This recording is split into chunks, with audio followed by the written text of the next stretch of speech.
there everybody, you can call me Jellybean or Jelly, it's up to you, it just saves you from having to stumble through my complicated username, which no, I'm not going to tell you how to pronounce just yet, because for the moment I'm finding it hilarious watching people try to stumble through it.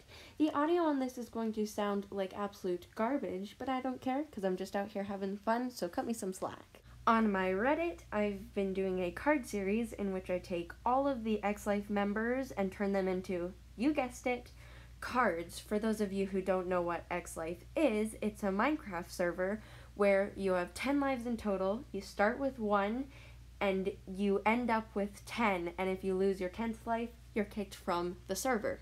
While I've been talking, you may have noticed I've been slapping some gray down on the canvas, and all I'm doing there is blocking out some key shapes, like the hoodie, for example, and the pose, and just trying to get, like, the initial movement down, and a foundation. Now, I usually don't do this in my drawings, but it was kind of fun, and it helped. It was like sculpting. You start with a blob, and you chisel away at it. After that, I take a purple pencil and really just try to refine that gray blob I put down. The reason why it's purple is because I try to use their main color. So for example, I sketched Lizzie out in pink, Joel out in green, and Lauren was also done in purple.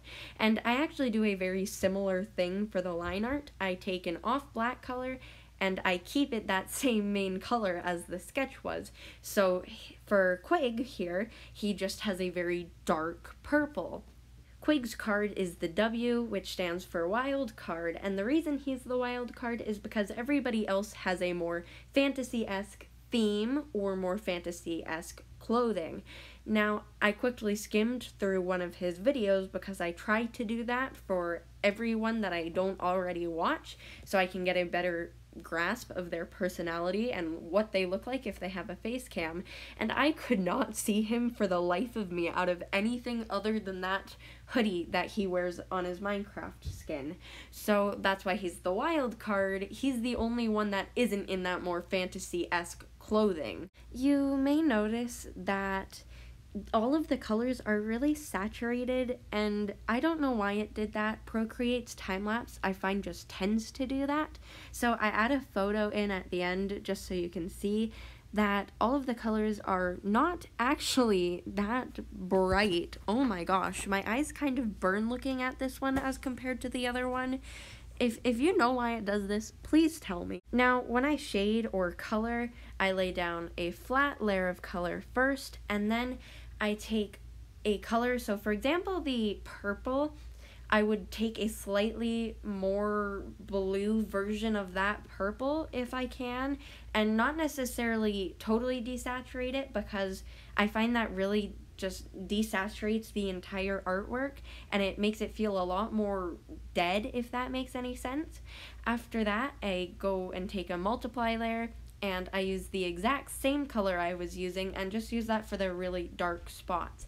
And I blend this all out with the smudge tool. I don't use the airbrush tool, and I don't use Gaussian blur. You'll notice on the jeans, I just take a textured brush and slap some different colors on there. I think that just helps it look less flat and more fun. Now for the fun part. Highlights. I just take a more pastel and slightly saturated color and add it to places that I just know will have lighter parts, or places I think are looking a little bit flat. I don't actually keep in mind where I think the light source is coming from. I usually do that at the end with either a multiply layer or a screen layer, but don't do this. Your art would look so much better. Like my art, I meant my art, not your art. Your art probably looks fine. I haven't seen it. Anyways, my art would look so much better if I actually thought about this stuff. Now I'm moving on to the background, adding some texture on the road, adding some texture to the buildings, adding some lights, Gaussian blurring it, and here's the final picture. I hope you liked it, and goodbye!